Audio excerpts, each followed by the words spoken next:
키워드를 통해서 글로벌 투자 포인트들을 얻어보고요. 그에 따른 아이디어까지 짚어보도록 하겠습니다. 오늘 필인베스트먼트 박정석 대표와 함께합니다. 어서 오십시오. 예, 안녕하세요. 네, 일단 오늘 어떤 키워드 준비하셨나요?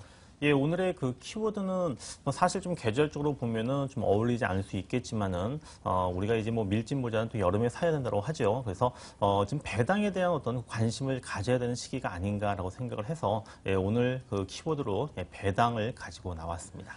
네, 최경환 경제부총리 내정자가 2기 내각을 이끌면서 이 기업들의 보유금에 세금을 물리겠다라는 이야기가 지금 전해지고 있는데요. 이 때문에 국내 기업들에 대한 배당 기대감도 높아진 상황이고요. 그리고 해외 투자자들도 우리나라의 배당 확대를 요구하고 있는 상황이다라는 이야기가 전해지고 있는데요. 이에 따라서 이러한 상황에 대해서는 지금 어떻게 판단하고 계십니까? 예, 뭐 투자자 입장에서라고 한다면은 뭐 기업에 대해서 배당을 좀 많이 좀 해라라고 네. 하는 그 요구라고 하는 부분들은 뭐 당연할 것이다라는 생각이 들고요. 뭐 특히 지금 뭐 전 세계적으로도 지금 이제 그 기업들의 그 이익들이 좀 크게 또 증가하면서 어떤 그 투자자들의 그 주주들의 그 배당 투자에 대한 그 요구가 좀 계속적으로 커지고 있습니다.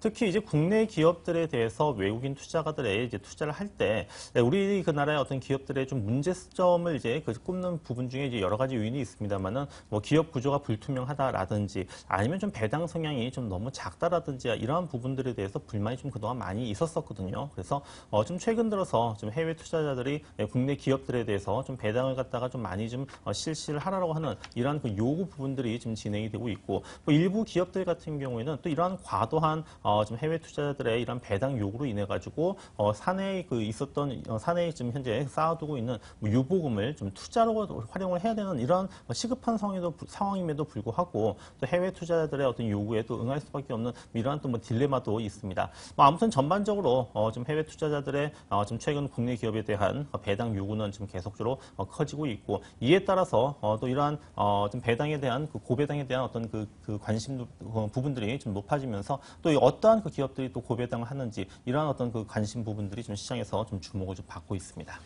일단 뭐 정책적으로도 이 기업들의 보유금을 줄이기 위해서 노력을 하고 있는 상황이고 또 해외 투자자들도 배당을 더욱더 확대해달라라고 요구하고 있는 상황이기 때문에 일단은 배당을 더욱더 확대할 수 있을 것으로도 기대가 되고 있는 상황인데요. 무엇보다 이게 정책으로 좀 포함이 될 수 있을지 여부가 가장 중요할 것 같습니다. 이번 경제 내각에서 이 배당 확대 정책이 포함이 될 수 있을까요? 어떻게 보십니까? 예, 뭐 아무래도 이제 이 새 경제팀 같은 경우에도 뭐 내수 경기를 좀 살리고자 하는 이러한 의지가 아무래도 굉장히 좀 강할 것 같은데요. 뭐 내수 부양 뭐 가장 어떻게 보면 기본적으로 들어갈 것 같고 또 뭐 최근에 이제 뭐 부동산 그 경기를 갖다 활성화시키기 위해서 뭐 DTV라든지 LTE 규제를 갖다가 완화를 하려고 하는 이러한 그 움직임들을 좀 보여주고 있습니다. 여기에 이 자본 시장을 활성화시키기 위해서 좀 배당에 대한 어떤 그 기업들의 배당에 대한 어떤 그 부분들을 갖다가 좀 확대하는 이 정책을 좀 펼칠 것으로 지금 전망이 좀 되고 있는데 자 배당이라고 하는 부분들은요 이제 사내의 그 유보금을 갖다가 이제 지금 그 주주들에게 뭐 일정 정도 이제 나눠주는다라는 이제 그런 개념으로 좀 보시면 될 것 같습니다. 근데 이제 문제는 뭐냐면은 이 사내 유보금을 좀 과도하게 이제 좀 쌓아두는 경우가 있거든요. 그러니까 투자를 하려고 하면 투자를 하든지 아니면 배당을 하려고 하면 배당을 하든지 이런 뭐 둘 중에 하나가 있어야 되는 부분들인데 둘 다 그냥 그 이루어지지 않고 계속적으로 유보금을 갖다가 사내 유보금을 계속적으로 쌓게 됐을 경우에는 바로 이제 이 정금융 당국에서는 바로 이제 제재가 이제 들어가는 부분들이 있습니다. 그래서 사내 그 유보금을 갖다가 투자를 해가지고 얻은 금융소득에 대해서 이제 과세를 한다라든지 아니면은 이 사내 유보금을 갖다가 임금이나 아니면 배당으로 그럼 지급을 하게 됐을 경우에는 이 법인세의 비용 처리 한도를 갖다가 증가를 시켜서 이 세금 감면 혜택을 주는 이러한 그 방안 두 가지 방안 부분들이 있습니다. 그래서 과거의 그 사례를 보게 되면요, 이 90년도부터 뭐 과도한 이 내부 유보에 대해서는 과세를 좀 해 왔었었는데 지난 2001년도에는 이 과세 제도를 갖다가 폐지를 했었습니다. 아무래도 90년대 후반에 있었던 이 외환 위기를 겪으면서 좀 그 이 재무구조, 기업의 재무구조가 좀 악화가 되는 좀 부작용이 좀 제기가 되었었고 또 유보 기준을 갖다가 좀 일률적으로 좀 설정하다 보니까는 이 조세 형평성 부분에 있어서 좀 문제가 발생을 하기도 했었었고요. 또 뭐 처음에 의도를 했었던 어떤 배당을 갖다가 확대를 하려고 하는 이러한 어떤 정책 부분들 같은 경우에도 그 효과가 좀 나타나지 못했었기 때문에 그래서 이것이 이제 폐지가 됐었습니다. 하지만 또 최근 들어서 또 좀 뭐 야당을 중심으로 해서 지금 다시 좀 이러한 그 대기업의 사내 유보에 대해서 어느 과세를 좀 해야 되지 않겠느냐라는 이런 법 개정 추진 부분들이 지금 진행이 되고 있기 때문에 뭐 이후에는 이 배당과 임금 증가를 통해 가지고 가계 소득을 갖다가 좀 더 좀 증대를 시켜서 좀 내수의 어떤 경기를 갖다가 활성화시키려고 하는 이런 의지 부분들이 이번 새 내각 경제팀의 좀 어떻게 보면 주요한 이슈가 되지 않을까라고 좀 보고 있습니다. 자, 일단은 만약에 정책이 실행되게 된다면 가계소득 자체가 늘어나게 되니까 저희 같은 소비자 입장에서는 상당히 좋은 부분이 아닌가 싶은 생각도 드는데요. 그런데 이전에 폐지됐던 정책인 만큼 이 방향성이 어디로 갈지가 상당히 중요할 것 같습니다. 정책의 방향성과 함께 우리 주식시장에도 영향이 있을 것으로 보이거든요. 어떻게 보십니까? 아무래도 이제 우리가 아까 전에 제가 처음에 말씀드렸던 게 배당주를 갖다 얘기를 할 때 보면은 항상 그 찬바람이 불 때 뭐 11월 달, 12월 달 이때 가가지고 이제 배당 뭐 고배당주 갖다 막 찾으려고 하는 이러한 그 시도들이 많이 나오거든요.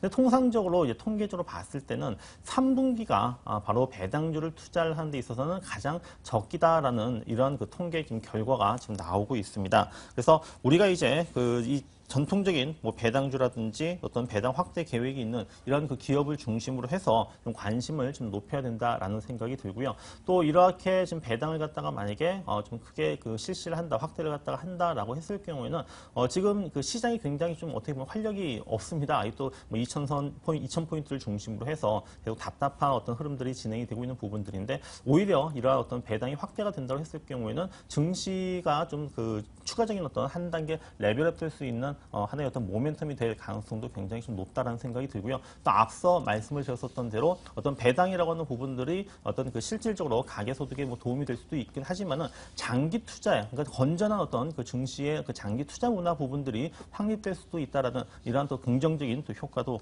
있다라는 생각이 듭니다. 그래서 지금 내부 유보율이 좀 높은 기업 중에서 배당 성향이 높은 기업들이 아무래도 어떤 배당 확대에 따른 어떤 정책의 어떤 수혜를 받을 수 있는 뭐 최우선적인 그 기업들이 아닐까라고 좀 보고 있습니다. 자, 그렇다면 내부 유보율, 그러니까 기업들의 돈이 많은 기업들일수록 배당을 더 확대할 것이다라는 지금 분석을 내주셨는데요. 그렇다면 항상 이 배당 관심주들이 항상 시장에서 눈길을 끌고 있는데 그렇다면 어떠한 종목들 좀 눈여겨보는 게 좋을까요? 아무래도 이제 요번에 정책적인 부분에 있어가지고 중소기업들보다는 역시 대기업의 어떤 대상으로 해가지고 타겟으로 이제 삼아서 아마 배당 확대 정책이라고 하는 부분들이 적용이 될 가능성이 높습니다. 그래서 뭐 대기업이라고 우리가 이제 좀 일단은 그 기본적인 전제 조건을 깔고 그 다음에 이제 그 내부 유보율이라든지 또 현금성 자산이 좀 많은 이러한 그 기업들, 그러니까 배당의 여력이 지금 충분히 있는 기업들이 좀 이후 이제 배당이 좀 확대가 되면서 어떤 그 고배당주로서 이제 좀 부상할 가능성이 높다라고 이제 보시면 될 것 같고. 고요.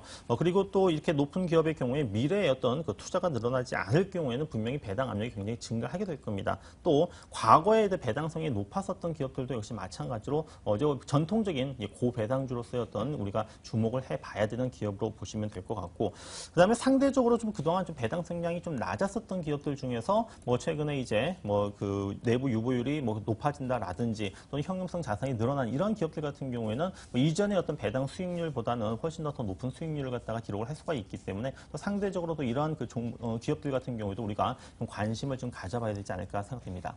그래서 이렇게 이러한 그 조건들을 갖다가 좀 충족을 시킬 수 있는 그 종목들, 뭐 제가 말씀드렸었던 뭐 대기업이라고 한다라든지 현금 유보율이 높고 현금성 자산이 좀 많은 이러한 그 기업들 갖다가 좀 뽑아 본다면요, 아무래도 이제 좀 그 내부 유보율 같은 경우에 뭐 17,000%에서 5,000% 정도까지 아주 굉장히 어떤 높은 그 유보율을 지금 현재 가지고 있는 지금 기업들이 배당 증가가 지금 예상이 좀 되고 있습니다. 대표적인 종목으로는 뭐 삼성전자라든가 현대글로비스, 롯데쇼핑, SK, 뭐 현대중공업 이러한 그 종목들이 뭐 이후에 지금 그 말씀드렸었던 그 정부의 그 정책 변화와 맞물려서 배당 증가가 예상되는 기업으로 보시면 될 것 같습니다. 네, 배당을 많이 하려면 그만큼 기업들의 자금이 많아야 될 텐데요. 그렇기 때문에 중소기업보다는 대기업이 더 유망하다라고 설명을 해주셨고요. 그 기업들 가운데에서도 삼성전자와 현대글로비스, 롯데쇼핑, SK, 현대중공업을 꼽아주셨습니다. 마켓 키워드 시간 필인베스트의 박정석 대표와 함께했습니다. 오늘 말씀 고맙습니다. 예, 감사합니다.